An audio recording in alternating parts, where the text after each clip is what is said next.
there was an idea. Not a particularly smart idea, but an idea. To watch the worst movies of the year, back to back to back. To see just how bad they could be. So when they needed it, people would have a critic to sit through the movies that they never could.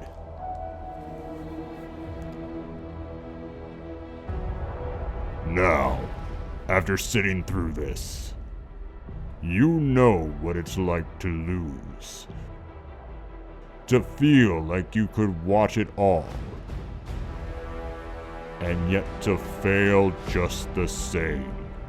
No Kryptonians, no lanterns. Wait, what? Sorry, wrong voiceover. To fail just the same. You dreaded it, ran from it, but the just kept coming. God, I can't wait for Avengers Infinity War. That looks so good. But until that comes out, hey everyone, it's finally time.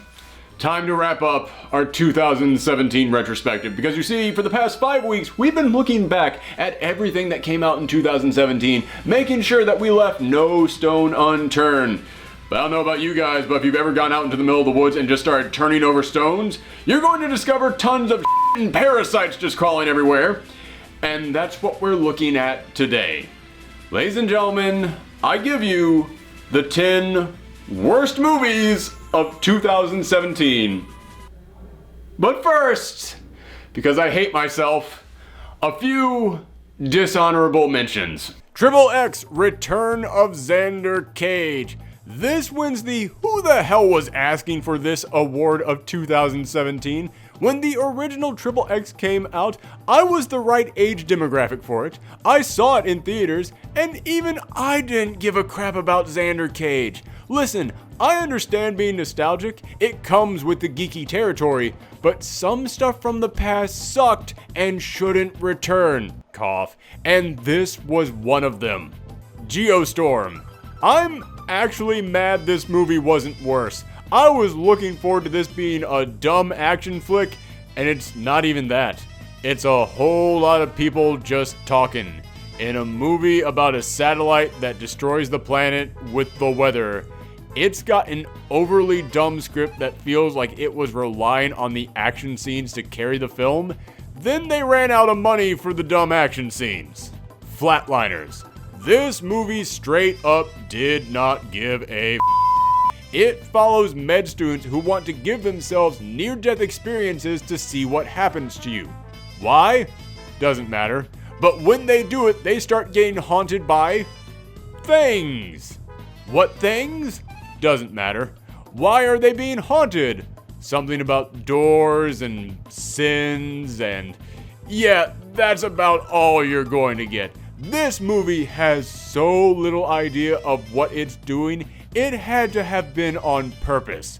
Michelle and I did our usual post-geek out reaction to this film, and we literally came up with about 3 or 4 ideas for how to explain this premise so easily that the movie had to have actively tried to not think of them. Rings. This movie gets a dishonorable mention for the exact same reason why it doesn't make it onto the list. It was so boring, I fell asleep 3 times watching it. I literally had to slap myself awake at one point to get through this. So I can't put it on the list because I don't feel like I saw enough of it to really be able to pass judgment on it. But I didn't see enough of it because this movie is more mind-numbing than Ambien. Wish Upon. Okay, Wish Upon is indeed a bad film. It's got massive plot holes all over the place. A twist that you see coming miles away. Teenagers who are written and directed by people who clearly hate teenagers and never talk to them. And one of the most unlikable protagonists in a film all year. However, it doesn't make it onto the official list because this is probably the funniest bad movie of the year. It's terrible, but I can't talk about without smiling because I had a great time watching and laughing at how stupid this is. Seriously, Get your buddies together, get some beers, some pizza, and just crack wise all throughout this train wreck. And last dishonorable mention, Bright. Now, I just had to come in here and talk about this film one last time because when this movie came out, we did a post-geek out reaction for it, and at the time, everyone had been calling this one of the worst movies of the year, and I was no different. Right after we watched this film, I said it was a contender for my worst movie of the year, but that's exactly why I always do the gauntlet of garbage every single year. That's why I always go back and watch the films that people call the worst of the year back to back to back every single January. It kind of cleanses the palate and it lets me know what the actual bottom of the barrel was. So after going back and watching all these terrible films over the past month, yes, Bright is still a horribly built world with terrible dialogue that attempts to make really strong messages about race relations, but you can clearly tell it was written by the whitest trust fund kid you've ever seen, who at the same time that he was writing this was also printing out business cards that said genius on them. But it's not as bad as everything else that came out this year. It's not as terrible as the actual top 10. That's about the best thing that I can say for this film. So let's never think of Bright again until that sequel comes out. And let's go ahead and look at number 10. Book of Henry. This wins the What the Hell Were You Thinking award of 2017. Don't get me wrong, the film is shot well enough, the acting is fine, but this film wanted to make a light-hearted 80s style family film about a kid who just happens to be super smart, and oh, isn't it silly that he's doing their taxes while his mom is playing video games. Except that then suddenly this film becomes about him having to stop his next door neighbor from sexually assaulting his stepdaughter, and he decides the only way to stop him is to murder him. At that point, all the fun and whimsy of this film is gone and replaced by dark reality, except no one decided to tell the writer that, because this film keeps trying to throw goofy 80s style kitty charm in here, and it feels so jarring. You want to make this kid cartoonishly smart? Sure, fine, until you make this about him murdering a sexual predator. Then it makes me look at every bit of goofy whimsy in this film and ask, what the hell is wrong with you? Take all that and then have this movie kill off the protagonist halfway through the film. Yeah, that actually happened. And put in here several moments that feel kind of pedophilic. And yeah, this movie is a nightmare. Number 9, The Bye Bye Man. After watching this, I feel like I can just go ahead and give you my review of the 2018 Slender Man movie right now. This may very well be the dumbest idea I've seen for a horror movie monster in my life. He's a monster who is summoned by saying or thinking his name, and he drives you crazy until you kill yourself. And the only way to defeat him is to kill yourself before he does. So, what exactly are the stakes here? What exactly is the goal at the end of this film? Isn't this kind of like saying the only way to defeat Jason Voorhees is to kill all the counselors at Camp Crystal Lake so he can't do it himself? And what does the Bye Bye Man look like? Just a dude in a hoodie. But he's got a dog, and the dog hunts you down, but you know he's coming because you see coins and... This really feels like they just had a bunch of random ideas for a monster, threw them all in a pot, and just said, screw it, let's see what comes out. Also, I shouldn't have to say this. His name is the Bye Bye Man. That is an awful name for something you're supposed to be afraid of. Not to mention, you summon him by saying his name. I'm sorry, has no one in the history of time accidentally just put all those words together? Has no one ever ended a phone call with, yeah, okay, I gotta go, bye-bye, man. Hey, what's this guy in a hood doing in my house? Number 8, Leatherface. One thing I cannot stand in horror films is when people think that the way to be disturbing is just to be gross, is just to throw a bunch of ugly, nasty images on the screen, and that's what this is. The whole movie is just one gross image thrown at you after another, while this movie tries to go, oh, isn't that disturbing? No, it's not. It's juvenile and lazy.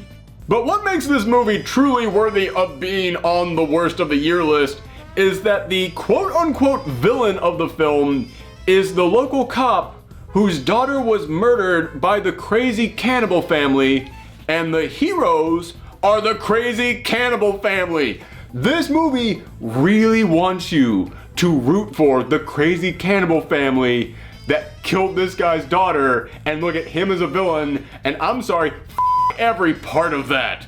Also, this is meant to be the origin story of Leatherface, and if you ever thought of that character as a very interesting and scary horror movie monster, get ready to never look at him like that again.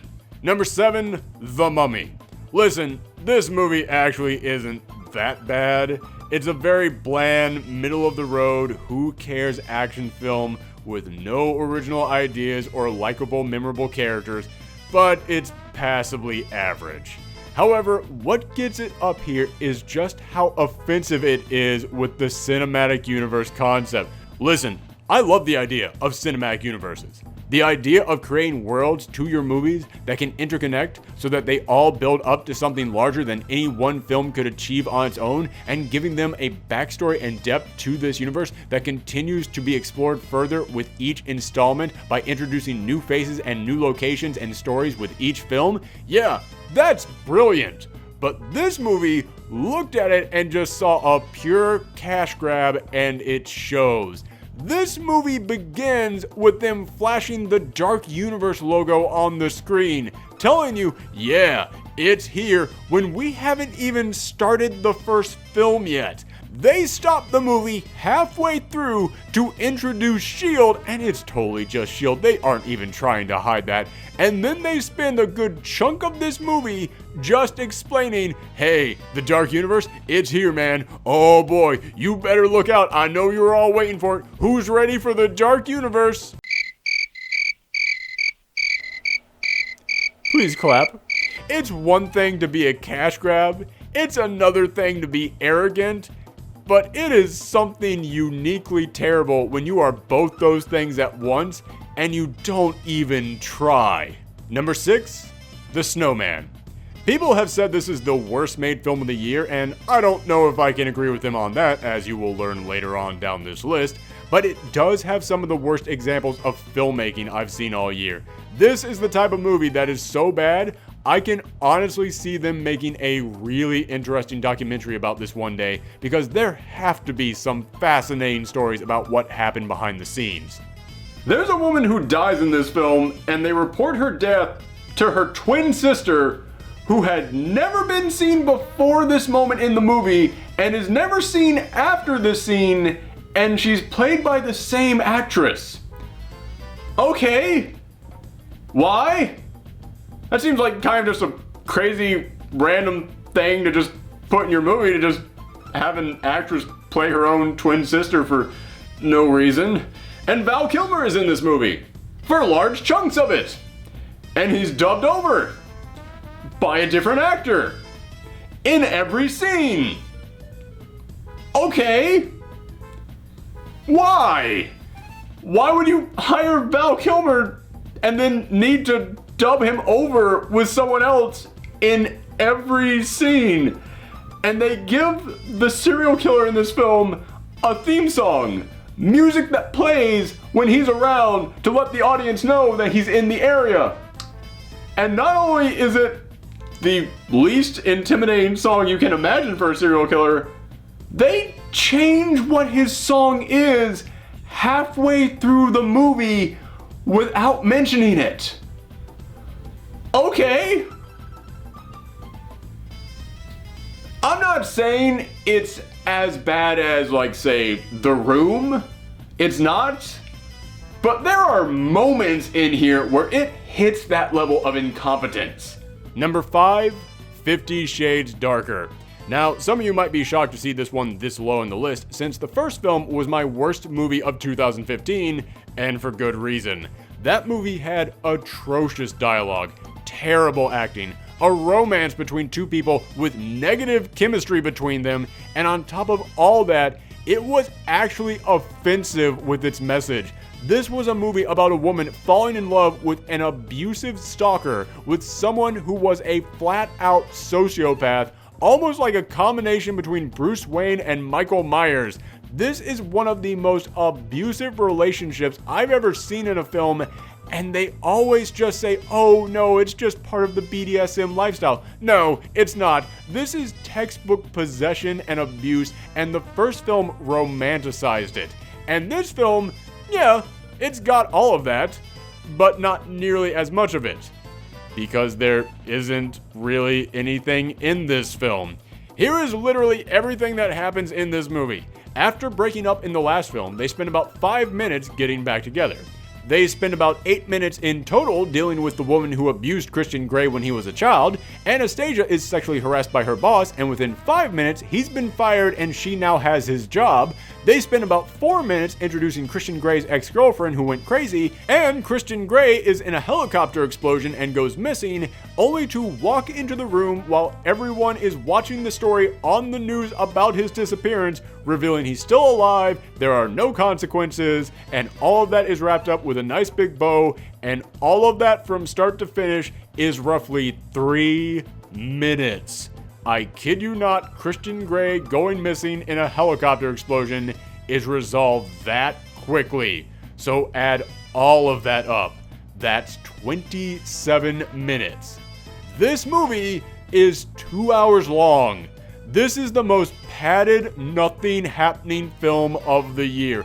However, while that would normally be a negative for any other movie, for this one, it's almost a positive, because every minute we're stuck on filler with nothing happening is another minute we don't have to deal with two of the worst characters in cinema history in their awful relationship. Number 4, Chips. Alright, I'll be honest with you. The next 3 on this list might as well be tied. I had a real hard time choosing which of these next 3 were worse than the others. And the only way that I was able to rank them is I thought about how long I ranted about each of them after I finished seeing them.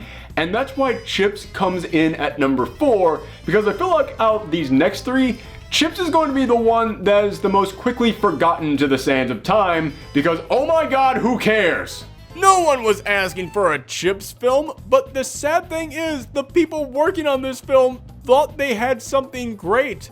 This is what happens when people watch the 21 Jump Street movies and think, oh, I know what worked for that film, when they clearly do not know what worked for that film. Not only does this have some cringe-worthy, gross-out jokes that go on and on every single time, but it's got 2 flat-out insulting protagonists who are so unqualified for their jobs that there is no reason to root for them. And the way this story is told, I'd say it was like they didn't care, except it almost feels like they did, which is somehow worse.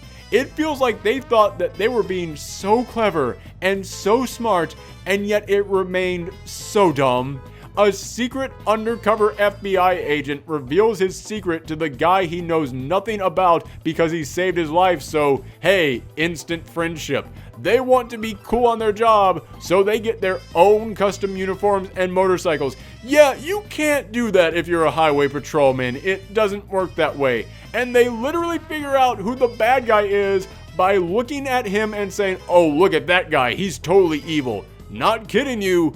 That's how they figure it out. There is stuff that stupid in this film, almost every single scene, so take all of that and then have director Dax Shepard constantly just showing off his body while people call him hot, and yeah, this is just one huge ego stroke. Number 3, The Emoji Movie. When we saw that this film was coming out, we all instantly imagined every way that it could be bad, and yeah, the jokes are lame. The premise is dumb. The characters are totally unlikable. However, the thing that gets it this high is the thing that none of us could have seen coming.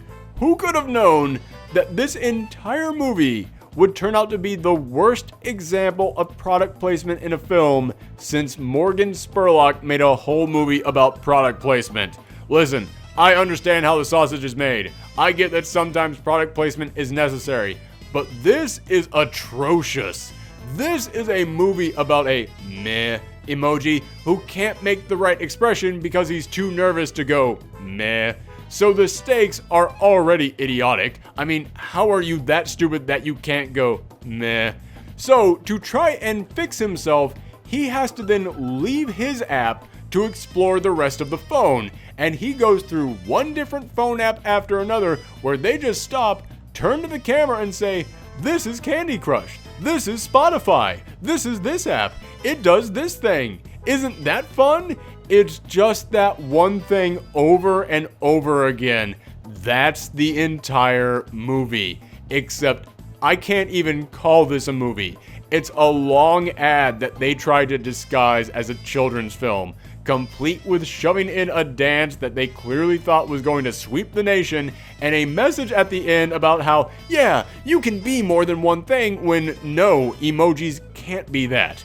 They're literally only one thing. That's their entire job. It's one thing to not care so much that you just pick a random message to shove into your kids' film because, hey, it's a kids' film, they're all supposed to have that. It's another to shove a generic message into your kids' film that is in a movie where the mere premise of it alone states that it can't be about what that message is. Number 2, Transformers: The Last Knight. All I have to do to sum up this film is to say it's probably the second worst Transformers film. In a franchise where every single installment has been bad on some level, this one is just barely better than the second film, and I'd like to remind you that movie didn't have a script. However, the reason why it's not quite as bad as that one, and oddly enough, the thing that actually in some way puts it ahead of every other film in this franchise, is it's not as crude as the rest of them. It's not as pervy.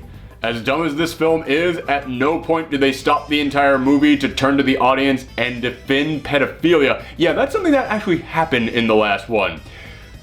So it's got that going for it.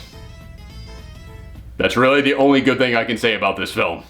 This movie will introduce characters and then forget they exist as our protagonist just picks up and leaves to travel the world at the drop of a hat. The movie talks the way that sharks swim, as if they stop doing it for a second, they will die. There are barely single seconds in this film where sounds are not coming out of people's mouths, meaning there is no chance for tension or suspense or drama to build. They stop the whole movie to rip off Suicide Squad, title cards and all, only to immediately kill off all the villains they just introduced. They spend the entire film focusing on Optimus Prime traveling to Earth, having turned evil, hyping up what will happen when he arrives, and he touches down, punches Bumblebee for about 2 minutes, and then says, "What have I done?" Wow, is there such a thing as negative payoff? And to top it off, this movie has the second worst editing of the year. This is a movie where they shot it with 2 types of cameras, with 2 different aspect ratios, and they forgot to make sure that they matched. So it will cut from one shot to another in the same scene, in the same conversation, in the middle of the same sentence, and the aspect ratio will change constantly, completely randomly, all throughout the movie. How do you screw up that badly? However, as I said, this movie had the second worst editing of the year. That leads me into the number 1 spot. Now I know that I'm alone on this. I know nobody else out there put this on their 10 worst of the year list, let alone at the number 1 spot. But I honestly think this film had the worst storytelling of the year, the worst characters, hands down the worst editing, and it's a continuation of a franchise that is known for all of that. And over the past 15 years, despite being this bad, it's a franchise that people have been shockingly apologetic for, and I do not understand it, and I can't take it anymore. People keep looking at these movies and saying, well, what do you expect? Well, yeah, but the monster was cool. Well, this is just what these movies do, so who cares? I can't take that anymore, but I assure you, this is not me just giving this movie the #1 spot because I'm sick of people apologizing for all the previous films, or because I didn't like the other movies and this is one big honorable mention for all of them. No, this movie really is that bad. The #1 worst film of 2017 is Resident Evil: The Final Chapter. This is easily a contender for the worst written thing that I have seen all year. This is a film that not only can it not keep straight the events of the previous films, it can't keep straight the events of its own movie. Like, really obvious stuff too. This is a film where in the introduction they say the T-virus was created by this person to help cure his daughter's rapid aging disease. Then halfway through the movie, a completely different person says, I created the T-virus to wipe out mankind. Which one is it? Same movie? This is a film where Alex is told that the last human beings on Earth are going to die unless you can release this cure into the air within 48 hours. You have 48 hours until the last humans alive are dead. She gets it, she releases it, and then they say it could take months, even years for this to spread across the entire planet. I'm sorry, you do know that months and especially years are longer than 48 hours, right?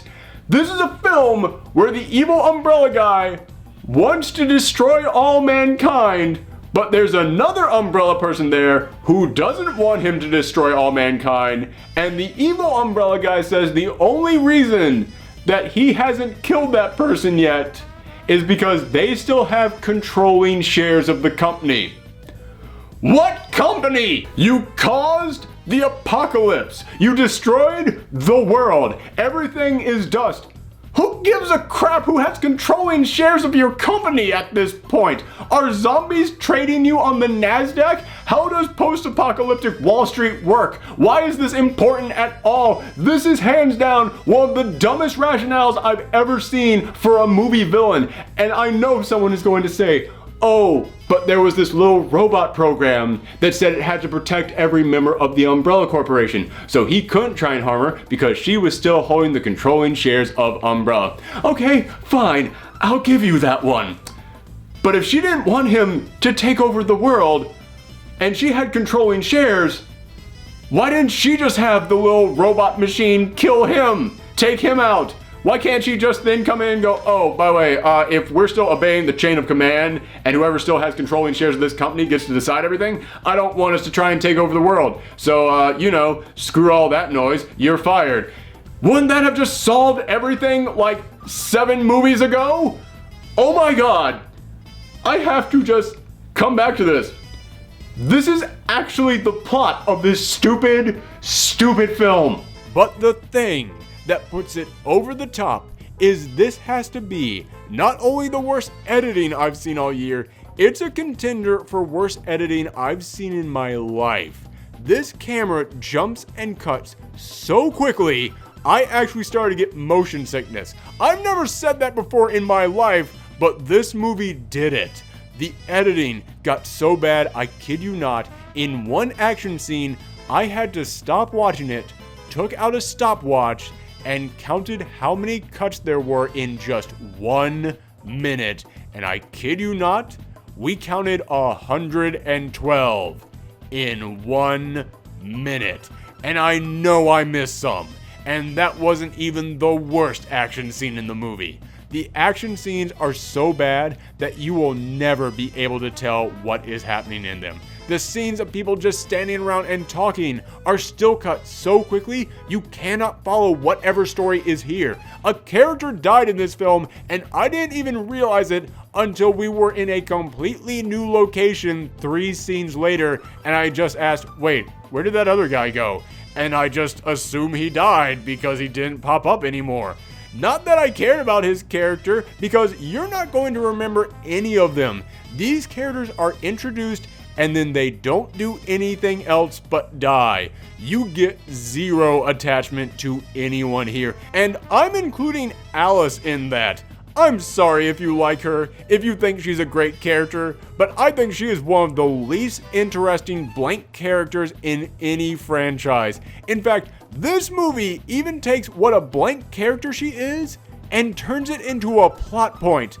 I would almost applaud this film for making really bold commentary about itself if it weren't for the fact that you can tell the people writing, directing, and editing this are so jacked up on energy drinks that they think they're making something awesome. But it's not awesome. It's just poorly written characters in a story that is told so horribly and action scenes that are filmed so awful, you would get a better result just throwing a camera into a garbage disposal.